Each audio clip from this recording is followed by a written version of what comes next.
Hello students, welcome to fighter batch rapid revision sessions. यहाँ पर हम डिस्कस करने वाले हैं मॉर्फोलॉजी ऑफ फ्लावरिंग प्लांट्स के बारे में। मॉर्फोलॉजी एक ऐसा चैप्टर है जो बहुत ही सिंपल है, बट क्वेश्चंस हमसे नहीं बनते। क्यों नहीं बनते? बिकॉज इसमें आते हैं एग्जाम्पल बेस्ड क्वेश्चंस। तो जहाँ एग्जाम्पल्स आते हैं बच्चा अक्सर भूल जाता है। तो यहाँ पर इस चैप्टर में हम डिस्कस करेंगे कुछ छोटी छोटी सिंपल सी ट्रिक्स, जिससे आप क्वेश्चंस को ज्यादा समय तक, एग्जाम्पल्स को ज्यादा समय तक रिटेन कर सके और याद रहे आपको एग्जाम्पल्स, ताकि कोई भी क्वेश्चन मॉर्फोलॉजी रिलेटेड आपका गलत ना हो। ठीक है, तो आगे बढ़े बेटा। यहाँ पर इस यूनिट में एक साइंटिस्ट दिए हैं जिनका नाम है Catherine.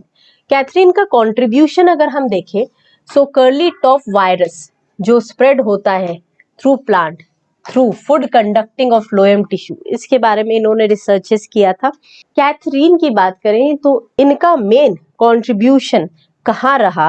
Main contribution 99 year of age में भी इन्होंने डोमिनेट करा था प्लांट बायोलॉजी को, मतलब मॉर्फोलॉजी, एनाटॉमी से रिलेटेड बहुत सारे वर्क्स किए, जिससे इन्हें अभी भी याद किया जाता है। तो आगे चले डायरेक्ट चैप्टर।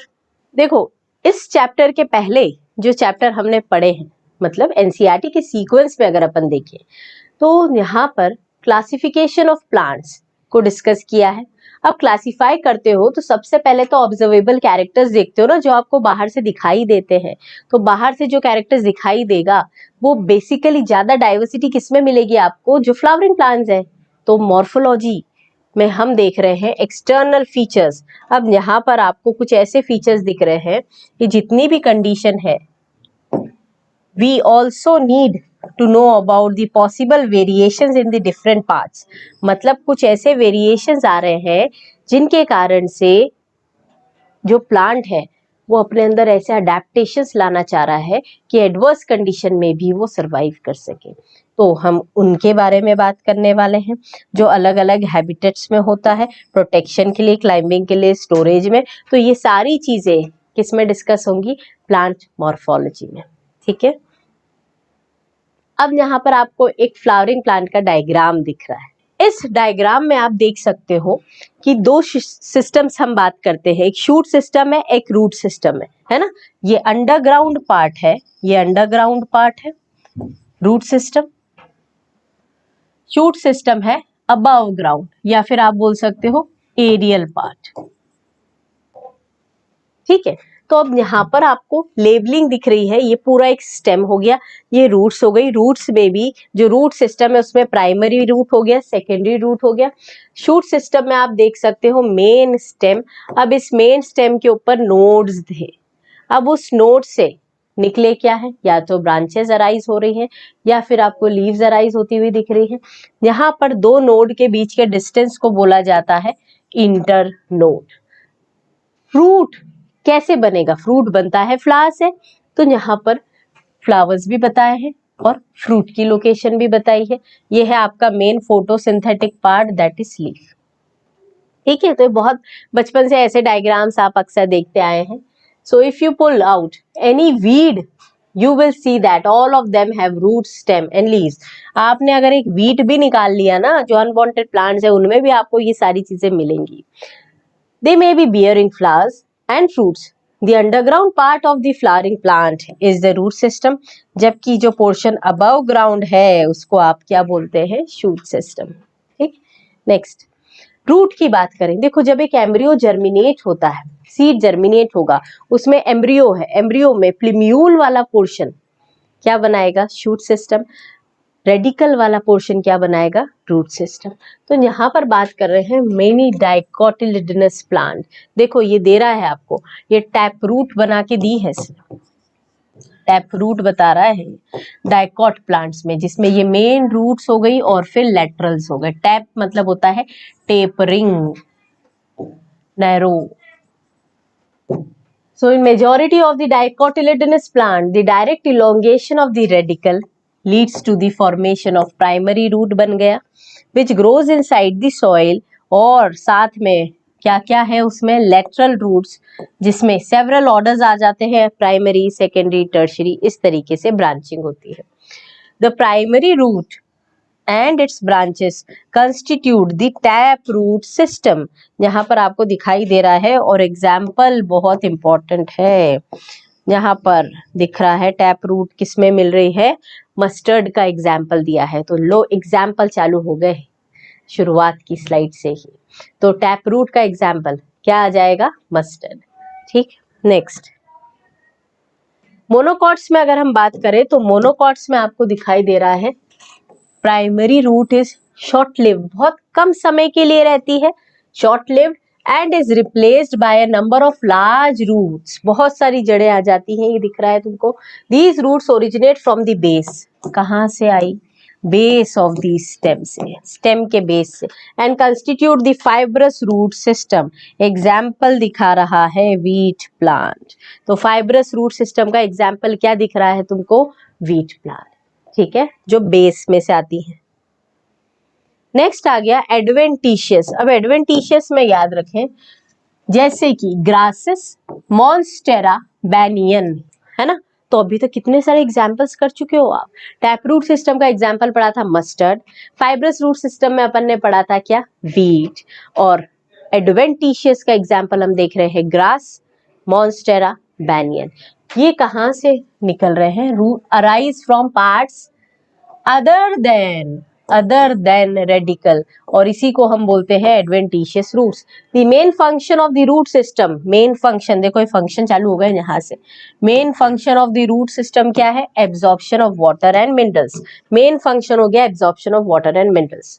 सॉइल से जब एब्जॉर्ब करेगा पौधा तो किसकी मदद से एब्जॉर्ब कर रहा है, न्यूट्रिशन को, रूट्स की मदद से। तो रूट्स में ऐसा क्या है जो एब्जॉर्प्शन करवाता है, नेक्स्ट स्लाइड्स में देखेंगे। नाउ ये प्रॉपर एंकरेज, एंकरेज मतलब सपोर्ट देता है to the plant parts, store the reserve food material and synthesis of PGR. ऐसा कौन सा पीजीआर है जो रूट बना रही है, साइटोकाइनिन, याद रखें साइटोकाइनिन का फॉर्मेशन हो रहा है रूट में। तो ये एडवेंटिशियस रूट का डायग्राम आपको दिखाया है। नेक्स्ट, अब हम अगर रीजन्स ऑफ रूट की बात करें तो रूट के रीजन्स में आपको सबसे पहला दिख रहा है एक टिप पे जो होता है रीजन्स ऑफ मेरिस्टेमेटिक एक्टिविटी, यहाँ होती है राम, रूट अपाइकल मेरिस्टेम। जब इलोंगेशन हो गया, मतलब जब इलोंगेट हो जाती हैं सेल्स, लंबी लंबी लंबी हो गई, तो उसे बोला जाता है, उस जोन को हमने क्या बोला, रीजन ऑफ इलोंगेशन। तीसरा, जब मैच्योर हो गई उसे बोला हमने जोन ऑफ मैच्योरेशन। याद रखें यहाँ पर टिप पे है रूट कैप। रूट कैप का काम क्या है, प्रोटेक्शन देना। क्या रूट कैप सभी प्लांट्स में मिलता है, नहीं। कुछ प्लांट ऐसे एंजियोस्पर्म्स जो पानी में मिल रहे हैं, हाइड्रोफाइट्स में रूट कैप एब्सेंट है, उनमें जो मिलेगा वो क्या मिलेगा, रूट पॉकेट।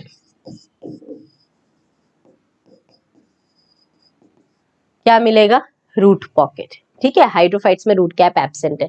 अब रूट कैप है क्या, तुमको दिख रहा है ना, यहाँ टोपी जैसा स्ट्रक्चर है, थिम्बल लाइक।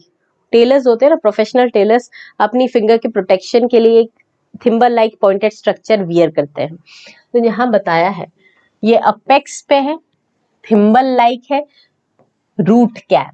ये क्या करता है, it protects the tender, tender मतलब यंग, नाजुक, delicate, tender part of the root as it makes the way through the soil. अरे सॉइल में कोई बहुत आराम अच्छे से कारपेट बिछा हुआ नहीं है। सॉइल में अगर देखें तो बहुत सारी हार्श कंडीशन मिलेंगी, पत्थर मिलेंगे। अब उसके थ्रू अगर रूट को गुजरना है, टेंडर रूट्स को, तो उसको प्रोटेक्शन चाहिए। A few millimeters above the root cap, region of meristematic activity. Meristematic activity का region कहाँ लाई करता है, रूट कैप के थोड़ा सा ऊपर। Cells of this region are very small. देखो कैरेक्टर्स बताए हैं, अगर ये लगातार डिवाइड करेंगी तो ये बहुत छोटी छोटी सेल्स है, थिन वॉल्ड है, डेंस साइटोप्लाज्म, प्रोटोप्लाज्म हो गया, और रिपीटेडली डिवाइड करती है। इसके ठीक ऊपर, इसके ठीक ऊपर और पास में कौन सा जोन दिख रहा है तुमको, region of elongation. The cells proximal to this region undergo rapid elongation and enlargement. हमने बना दिया है cells और ये responsible है रूट की ग्रोथ के लिए. तो टिप पे रूट कैप, उसकी कुछ मिलीमीटर्स ऊपर है ना, याद रखना कभी ये इनकरेक्ट करेक्ट में आ जाए और सेंटीमीटर दे दे तो ये है क्या, मिलीमीटर्स. तो फ्यू मिलीमीटर्स अबाउ क्या है यहाँ पर, few millimetres about meristematic zone, इसके ठीक ऊपर प्रॉक्सिमल पार्ट में है रीजन ऑफ एलोंगेशन. ठीक, next, this region is called the region of elongation. The cells of the elongation gradually differentiate and mature. Hence, this zone proximal to elongation is called the maturation zone. From this region, some of the epidermal cells, कुछ sales आपको दिख रहा है ना, ऐसा जो maturation zone है इसमें से कुछ इस तरीके से निकले हैं. ये क्या है, रूट हेयर्स. रूट हेयर्स का कैरेक्टर याद रखिए, यूनिसेल्यूलर है. और क्या करेंगे, ये मदद करेंगे किसमें, एब्जॉर्प्शन में. मतलब वाटर एंड मिनरल्स का एब्जॉर्प्शन किस जोन से होता होगा, मैच्यूरेशन जोन से. ठीक है, थ्रेड लाइक स्ट्रक्चर है. डेलिकेट है, डेलिकेट है इसका मतलब ध्यान रखना जब भी आप पौधे को नर्सरी से लाएं और ट्रांसप्लांट करें अपने घर पर गार्डन्स में, तो ये याद रखना है कि उसके रूट हेयर्स डैमेज नहीं होना चाहिए. ठीक, so now these root hairs absorb water and minerals from the soil. So this completes about the region of the roots. Stem. Stem क्या है, एरियल पार्ट है ना. स्टेम क्या है, स्टेम है एरियल पार्ट. अब अगर स्टेम एरियल पार्ट है तो सबसे पहली चीज इसमें होता क्या है, इसके अंदर इट बियर्स है, इसमें branches, leaves, flowers and fruits. It develops from the plumule. हाँ देखा था हमने, रेडिकल से रूट और प्लीम्यूल से क्या होता है, shoot. So it develops from the plumule of the embryo. किसमें से, germinating seed का embryo. The stem bears nodes and internodes. Region of the stem जहाँ से leaves है उसे बोलते हैं nodes, जबकि internodes distance है between the two nodes. Stem bears buds which may be terminal और axillary, दोनों हो सकती है. स्टेम जनरली ग्रीन होती है जब यंग है और लेटर स्टेजेस में ये वुडी भी हो जाती है. याद रखना, अगर स्टेम यंग है, young stem can perform photosynthesis, photosynthesis करती है. क्या कोई ऐसी स्टेम है, आप बता सकते हो, जहां पर स्टेम ने फोटोसिंथेसिस अपना लिया है? क्या ऐसा कोई प्लांट है? यस, ओपनशिया या फिर कैक्टस. ओपनशिया और कैक्टस की बात करें तो इस कंडीशन में मिलता है आपको फाइलोक्लेट. स्टेम मॉडिफाइड हो जाती है किसके लिए, फोटोसिंथेसिस के लिए. क्यों हुई ऐसी मॉडिफाई, क्यों, बिकॉज इनके अंदर लीव्स रिड्यूस्ड है. लीव क्या बन गई, स्पाइंस में. तो बेचारे ये फोटोसिंथेसिस के लिए किस पे निर्भर है, स्टेम पे. और स्टेम ने बिल्कुल इनकी मर्जी सुनी और अपने आप को मॉडिफाई कर लिया, क्लोरोफिल आ गया इसमें और ये फोटोसिंथेसिस करने लगी. देखो अब नई एनसीईआरटी ने ज्यादा डिटेल में इसके बारे में नहीं दिया है, पुराने एनसीईआरटी वर्जन में दे रखा है यूफॉर्बिया और ओपनशिया के बारे में. नेक्स्ट है the main function of the stem. Main काम क्या है, स्प्रेडिंग है पहला, bearing leaves, flowers and fruits. It conducts water and minerals. Water and minerals को conduct करती है. Photosynthesis मतलब जो खाना बना है उसको ट्रांसपोर्ट करती है. मतलब हम ये बोल सकते हैं कि ये ascent of sap चीजों को ट्रांसपोर्ट करने में भी मदद करती है. Some stems perform the function of storage of food. खाना स्टोर करने में भी कुछ स्टेम्स मॉडिफाई हो गई हैं. जैसे आलू, आलू है ना, आलू ये लिखा है ना यहाँ पर, फूड स्टोरेज के लिए. तो ये बहुत सारे अंडरग्राउंड पार्ट्स जो स्टेम के मॉडिफिकेशन हो जाते हैं. हम पढ़ते हैं ना इसमें, tubers, bulb, bulbil, corm, rhizome, but अब ये आपके नई एनसीईआरटी में नहीं दिए हैं। तो इन सभी में फूड स्टोर होता है। ठीक, नेक्स्ट सपोर्ट भी होता है। जब हम सपोर्ट की बात करते हैं तो हमें दिखता है प्रॉप रूट, स्टिल्ट रूट, ये सपोर्टिव स्ट्रक्चर है बैनियन में, शुगर केन में स्टिल्ट रूट्स।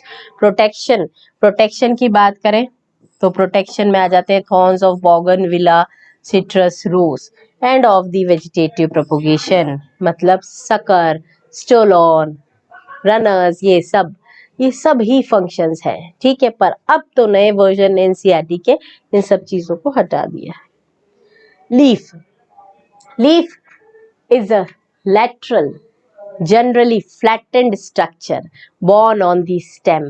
देखो लेटरल है ना। तो अब पहले अपन देख ले लीफ का डायग्राम। लीफ की बात करें तो आपको लीफ में दिखाई दे रहा है एक फ्लैटेंड स्ट्रक्चर है, लेटरल स्ट्रक्चर है।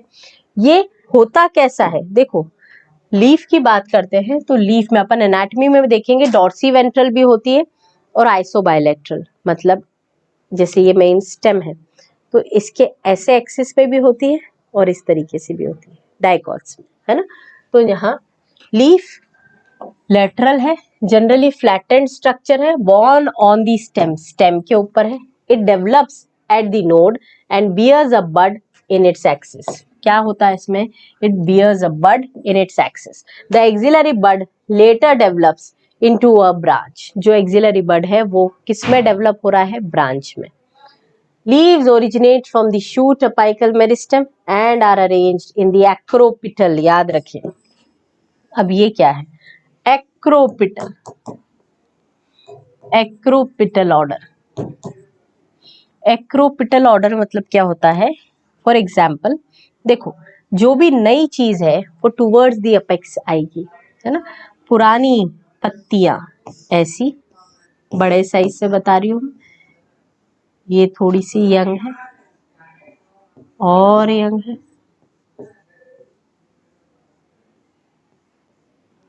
है ना। तो इसका मतलब ये एक्रोपिटल ग्रो हो रही है, तो ये ओल्ड है और ये कैसी है, न्यू है, टुवर्ड्स द अपेक्स। ये एक्रोपिटल ऑर्डर होता है। बेसिपिटल इसका उल्टा होता है, मतलब चीजें ऊपर से नीचे की तरफ जाएंगी, ये नीचे से ऊपर की तरफ। The axillary bud later develops into branch. ये या तो ब्रांच बना सकती है या फिर फ्लावर बना सकती है। Leaves originate from the shoot apical meristem, बिल्कुल सही है, and are arranged in an acropetal order. They are the most important vegetative organs for photosynthesis. Photosynthesis करती हैं पत्तियां, जानते हो आप। अब लीफ की बात करें तो लीफ के 3 पार्ट आप ऐसे याद रख सकते हो। लीफ के 3 पार्ट होते हैं बेटा। सबसे पहला होगा लीफ बेस, दूसरा पीटियोल और फिर लैमिना। लीफ बेस मॉडिफाई हो जाता है, या तो लीफ बेस का मॉडिफिकेशन अलग अलग हो सकता है ना। तो लीफ बेस मॉडिफाई हो जाएगा, या तो स्टिप्यूल बनाएगा या फिर पल्विनस बनाएगा या फिर शीथ बनाएगा या फिर शीथ बनाएगा। ठीक है, ये तीनों कंडीशन दे रखी है, पल्विनस, शीथ और स्टिप्यूल। देखो यहाँ पर 3 पार्ट है, leaf base, petiole and lamina. The leaf is attached to the stem by the leaf base and may bear 2 lateral small leaf like structure, जिसे हमने बोला स्टिप्यूल, ये दे दिया हमने। In monocots the leaf base, याद रखो किसकी बात हो रही है, मोनोकॉट्स में। Leaf base expands into the sheath and cover the stem. अगर मैं बात करूं शुगर केन, ये गन्ना है ना, इसमें जो पत्ती आई वो इस तरीके से कवर करती है, शीत बनाती है। ठीक है, नेक्स्ट कवरिंग द स्टेम, या तो पार्शियली या कंप्लीटली। इन सम लेग्यूम्स, लेग्यूम्स की बात करें तो स्वॉलन पोर्शन होता है पल्विनस। लीफ बेस फूल गई और उसे हमने बोल दिया पल्विनस। ठीक है, ये समझ में आ गया। लीफ के 3 पार्ट्स है, लीफ बेस है, पीटियोल है और लैमिना है। पीटियोल के बारे में देख लें। पीटियोल क्या है, ये रहा stalk. The petiole helps to hold the blade to light, ऐसे लाइट की तरफ एक्सपोज करके रखता है ताकि अच्छे से फोटोसिंथेसिस हो सके। Long thin flexible petioles allow leaf blades to flutter, हवा के साथ साथ फ्लेक्सिबल होके झूलने में मदद करता है भैया ये। तो ये हो गया, इसमें होती क्या है, कोलेनकाइमा। याद रखें, कोलेनकाइमा कहाँ मिलेगी, कोलेनकाइमा मिल रही है आपको, फ्लेक्सिबिलिटी दे रही है पीटियोल में। Thereby cooling the leaf surface, तो लीफ सरफेस में जब वो हवा में रहेगी, लीफ हवा में एक्सपोज्ड रहेगी तो पानी उड़ेगा, टेम्परेचर रेगुलेशन होगा और लीफ का टेम्परेचर डाउन होगा, मेंटेन रहेगा। ठीक है। Now there by bringing fresh air to the leaf surface, the lamina और the leaf blade is the green expanded part. हमने देखा ना, तीसरा पार्ट जो आपका हो गया वो था लेमिना, सेकंड हो गया आपका पीटियोल। ठीक, पहला था आपका लीफ बेस। लेमिना और the leaf blade is the green expanded part of the leaf, जहां पर वेन्स, वेनलेट्स, अरे बाप रे, आर्टरीज भी है क्या, अरे आर्टरीज ह्यूमंस में है, वेन्स और वेनलेट्स इनके पास है। ठीक है। विच नोन एज, मेन जो है प्रोमिनेंट बीच में जो दिखाई दे रही है आपको, जैसे अगर हम बात करें इस तरीके का स्ट्रक्चर, ठीक है, तो ये वेन्स, वेनलेट्स, पर जो बीच में ब्रॉड प्रोमिनेंट होती है वो क्या है, मिडरिप। तो बीच में प्रोमिनेंट होती है वो है मिडरिप। ठीक है, तो याद रखें यहाँ पर जो वेन्स है वो प्रोवाइड करती rigidity to the leaf blade and act as channel for transport. इसमें पानी, मिनरल्स, क्यों, क्योंकि इनके अंदर होते हैं वेस्क्यूलर बंडल। अब ये क्वेश्चन आता है कि बताओ तो किसमें वेस्क्यूलर बंडल्स का साइज सेम रहता है और किसमें डिफर करता है। तो ये एनाटॉमी में भी हम बात करेंगे, क्योंकि जिनमें रेटिकुलेट वेनेशन है, जिन पत्तियों में वेन्स के साइज डिफर कर रहे हैं, तो वेस्क्यूलर बंडल्स का साइज भी तो डिफर करेगा।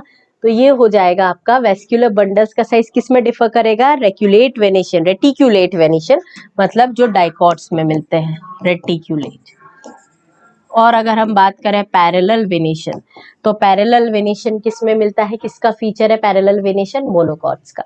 नाउ अब आ जाते हैं चैनल्स जैसा, तो इसने काम कर दिया। The shape, margin, apex, surface and extend incision of lamina varies in different. Incision समझते हो, ये जो पत्तियां हैं ना, इन पत्तियों में ऐसे कुछ कटीले पोर्शन है, ये कट्स है, इंसिजन। ये डिपेंड करेगा leaf to leaf, species to species, अलग अलग वेरी करता है। ठीक, नाउ वेनेशन देखो, अभी हम बात कर रहे थे, तो ये वाला जो वेनेशन दिख रहा है ये है आपका रेटिकुलेट, ये है आपका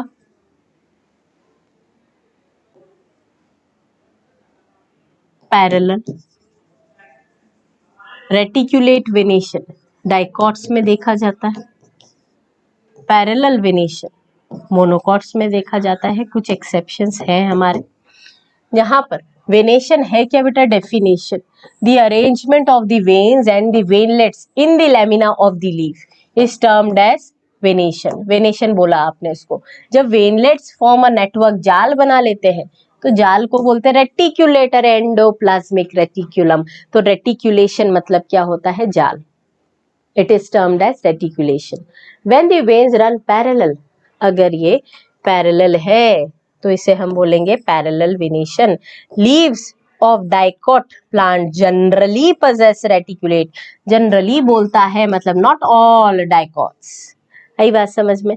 तो generally possess reticulate venation while parallel venation is characteristics of most monocot। देखो फिर से बोल दिया मोस्ट, मतलब कुछ तो डिफरेंस आता होगा कहीं पर, तो पता करना। एक होमवर्क मैं देती हूँ, स्माइलेक्स, इसके बारे में क्या खास है, कुछ डिफर करता है क्या, ये क्या है पता करना, ठीक है। और कमेंट कर सकते हो आप स्माइलेक्स के बारे में, अगर आपको मिल गया कि स्माइलेक्स है क्या, so you can comment in the comment box. ठीक, नेक्स्ट आगे बढ़ जाए। टाइप्स ऑफ लीव्स में देखो पत्तियों के प्रकार, अगर लीव्स का टाइप देखें तो यहाँ पर आपको दिख रहा है, एक हो गया कंपाउंड और एक होता है सिंपल। अब सिंपल पत्ती क्या है यार? एक जो पूरी ब्रॉड लीफ है ना, या फिर ये इस तरीके से भी हो सकती है, ये भी सिंपल है। मतलब इसमें जो कट है वो अंदर तक मिडरिप से टच नहीं हुए हैं, लेकिन कुछ पत्तियों में अगर कट मिडरिप तक टच हो जाए और इस तरीके से पत्तियां बन जाए तो ये हो जाएंगी कंपाउंड लीव्स। ठीक है, तब आप भैया इसको मिडरिप नहीं बोलेंगे, तब आप इसके लिए शब्द मिडरिप थोड़ी यूज करते हैं, तब हम यूज करते हैं शब्द रैचेस। और ये दोनों है सिंपल पत्ती, ये है आपका कंपाउंड। अब कंपाउंड में भी प्रकार है जो अभी अपन आगे देखते हैं। क्लियर है? Leaf is said to be simple with its lamina entire, पूरा है। तो when incised the incisions do not touch the midrib, जो कटिंग्स है उसकी मार्जिन्स की उसने मिडरिप तक अंदर पेनिट्रेशन नहीं दिखाया, तो वो सिंपल लीफ है।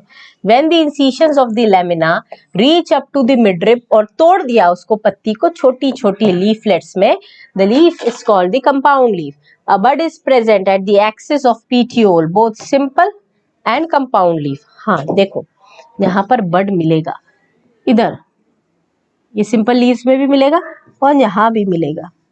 ये प्रूफ है, एविडेंस से बता रहा है कि ये पूरी पत्ती ये है, ये इंडिविजुअल पत्तियां नहीं है, ये है आपकी leaflets.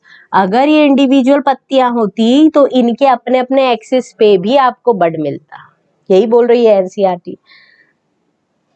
The axis of petiole in both, देखो, a bud is present in the axil of axile या फिर axis of petiole in both simple and compound leaves, but not in the axis of leaflets of the compound leaf। दिया है ना, leaflets में नहीं मिल रहा है आपको। The compound leaves may be of two types, या तो ये pinnately compound होगी बेटा, या फिर ये palmately compound होगी। ठीक है, अब यहाँ पर आपको दिखाई दे रहा है ये जो कॉमन एक्सिस है उसको क्या बोला आपने? रैचेस। अभी हमने लेबल भी करा था, जो रिप्रेजेंट करता है मिडरिप को। ठीक है, रैचेस दिख रहा है। ये कंपाउंड कैसी है? नीम में पीनेटली, सिल्क कॉटन में पाम पाम पाम जैसी, तो पामेटली कंपाउंड। ठीक है, पामेटली की डेफिनेशन देख ले हम। पामेटली कंपाउंड लीव्स में the leaflets are attached at the common point, पंजे जैसा, at the tip of petiole, जैसे कि सिल्क कॉटन। आई बात समझ में? तो अभी हमने लीफ का स्ट्रक्चर देखा, लीफ के 3 पार्ट्स देख लिए, लीफ कितने प्रकार की होती है, simple and compound, on the basis of incision अंदर तक गया है कि नहीं गया। अगर अंदर तक कट कर दिया इंसिशन ने तो फिर मिडरिप भी नहीं बोलोगे, रैचेस बोलोगे। और 2 प्रकार की होगी, कंपाउंड एंड कैसी? पाम जैसी, पामेटली। तो सिल्क कॉटन एग्जाम्पल है पामेटली का, और नीम हो गया आपका पिनेटली कंपाउंड। फाइलोटेक्सी, अब ये कौन सी टैक्सी हो गई? Phyllotaxy. Phyllotaxy, taxi means arrangement, किसका अरेंजमेंट है? Pattern of arrangement of the leaves on the stem और ब्रांच, किस तरीके से अरेंज्ड है। This is usually 3 types, alternate, opposite and world. अभी बहुत बढ़िया तरीके से अपन एग्जाम्पल याद करेंगे। यहाँ पर अल्टरनेट फाइलोटेक्सी में a single leaf arises at the each node in alternate manner, alternate manner से, है ना। मतलब अगर हम बात करें, ये नोड है, यहां से एक पत्ती, दूसरे नोड से दूसरी पत्ती, फिर ये पत्ती होगी, ये कैसी है? अल्टरनेट।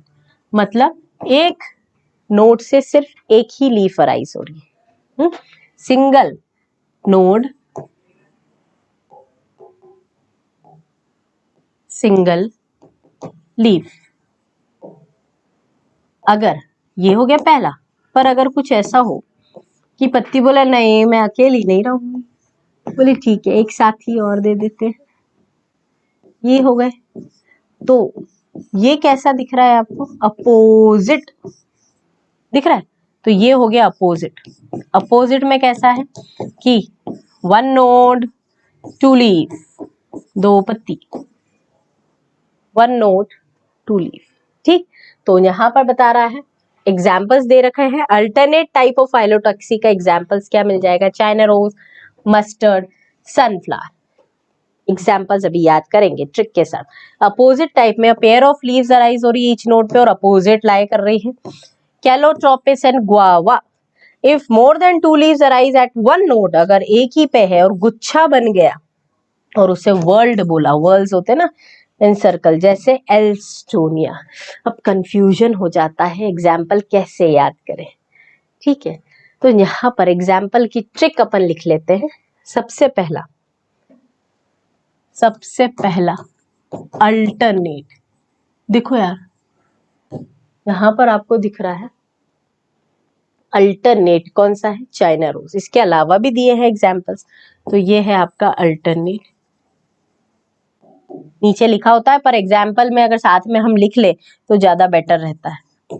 ये अपोजिट का एक एग्जाम्पल दे रखा है गुआवा, और ये एल्स्टोनिया क्या है? वर्ल्ड। आई बात समझ में? अब अल्टरनेट, देखो हम कॉलेज अक्सर अल्टरनेट जाते हैं, रोज रोज कौन जाता है कॉलेज?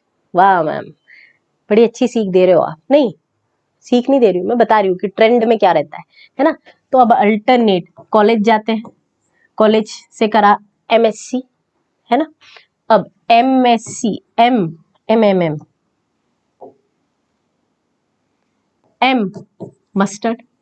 मस्टर्ड इस चैप्टर में बड़ा आएगा फ्रीक्वेंटली। एस से सनफ्लावर, सी से चाइना रोज।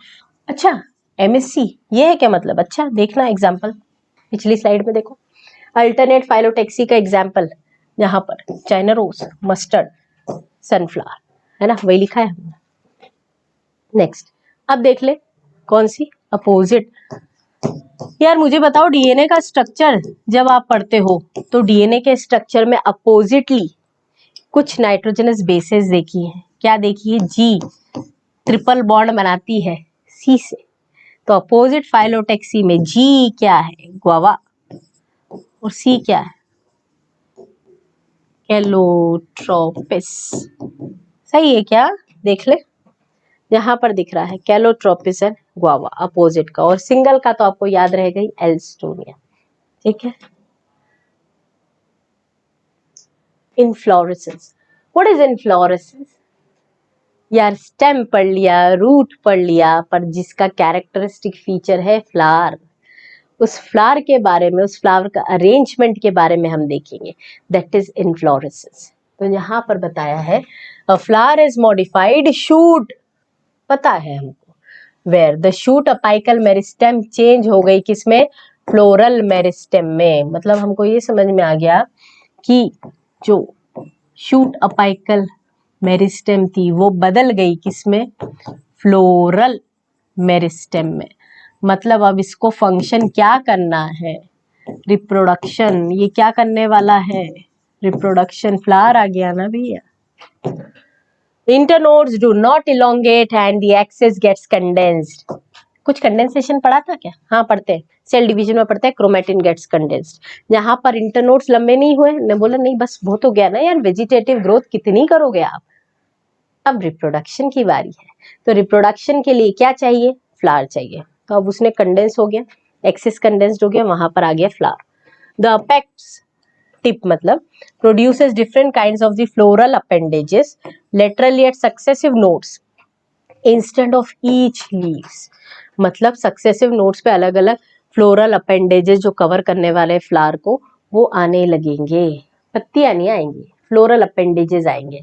और वो फ्लोरल अपेंडेजेस जब हम बात करते हैं ना, calyx, Corolla, sepals, petals, androecium, gynoecium, ऐसे अलग अलग अपेंडेजेस आ जाते हैं और फिर एक साथ क्या बन जाएगा? Flower. When a shoot tip transform into a flower, it is always solitary, अकेले अकेले, कोई किसी की भागीदारी नहीं चाहिए। तो शूट टिप जब ट्रांसफॉर्म होती है फ्लावर में, it is always solitary. Arrangement of flowers on the floral axis is known as inflorescence. अभी किसी का अरेंजमेंट देखा था? हाँ देखा था आपने। वेन्स, वेनलेट्स का arrangement on the lamina is venation. Leaves का arrangement on the stem axis is phyllotaxy, और फ्लावर का arrangement on the floral axis is inflorescence. यहाँ पर आप देख सकते हो Depending on whether the apex gets developed into the flower or continues to grow, two major types of the inflorescence are defined. सबसे पहला रेस लगा रहे हैं रेसिमोस और दूसरा साइमोस। तो अगर हम देख ले रेसिमोस और साइमोस में डिफरेंस, मेनली रेसिमोस और साइमोस में मेनली डिफरेंस क्या है? रेस लग रही है यार, तो रेस कब लगेगी? अगर जो स्टेम एक्सिस है, स्टेम एक्सिस को रोकने वाला कोई टिप पे नहीं आया, मतलब जितने भी फ्लावर्स आएंगे वो कैसे आएंगे? लैटरली। टिप पे फ्लावर नहीं आया है, तो अगर जो फूल है वो कहाँ आए? लैटरली। अब लैटरली आएंगे तो ग्रो कर रही है ना, फ्लोरल एक्सिस लंबा होते जा रहा है, तो जो भी नई चीज आएंगी वो ऊपर आएंगी। तो मतलब इसके पहले वाले जो थे वो कैसे थे? ओल्डर। ये भी थे ओल्डर। तो नई चीज ऐसी आई है नीचे से ऊपर की तरफ, तो अपेक्स पे no flower, tip grows indefinitely. इस पैटर्न को हम बोलते हैं एक्रोपिटल। ठीक है, नीचे से ऊपर की तरफ। साइमोस की बात करें अगर हम, तो साइमोस में ऐसा कुछ। अब यहाँ पर लो, काम ही खत्म करवा दिया इन्होंने। टिप पे फ्लावर आ गया। अब टिप पे फ्लावर आ गया तो जो फ्लावर पहले थे, अब जो नई चीज आएगी वो नीचे की तरफ आएगी, और इसको बोला जाता है बेसी पिटल। तो इसमें टिप पे फ्लावर आ गया, अपेक्स पे फ्लावर आ चुका है, बेसी पिटल है, नीचे की तरफ ग्रो कर रहा है। क्या यही बोलती है एनसीईआरटी? देख ले हम। So in racemose type of inflorescence the main axis continues to grow. बिल्कुल सही बात है, tip grows. Flower are borne laterally, side में आ रहे हैं। इन एन एक्रोपिटल, लिखा है हमने एक्रोपिटल सक्सेशन। साइमोस में type of inflorescence the main axis terminate in the flowers, तो लिमिटेड ग्रोथ हो गई। और कैसे आ रहे हैं? नया बेसिपिटल। अब इसके एग्जाम्पल साइमोस और बेसिपिटल के आप लिखेंगे कमेंट बॉक्स में। आपको कितना पता है कि साइमोस में अभी तक के सिलेबस में हमारे जितने भी फ्लावर्स, जितने भी प्लांट्स दे रखे हैं, उसमें से किसमें साइमोस इन्फ्लोरेसेंस मिलता है और किसमें रेसिमोस मिलता है? ठीक है, तो ये आप कमेंट बॉक्स में मुझे बताएंगे, और आप नहीं बताएंगे तो क्या, मैं बताऊंगी नेक्स्ट सेशन में। ठीक है, थैंक यू सो मच।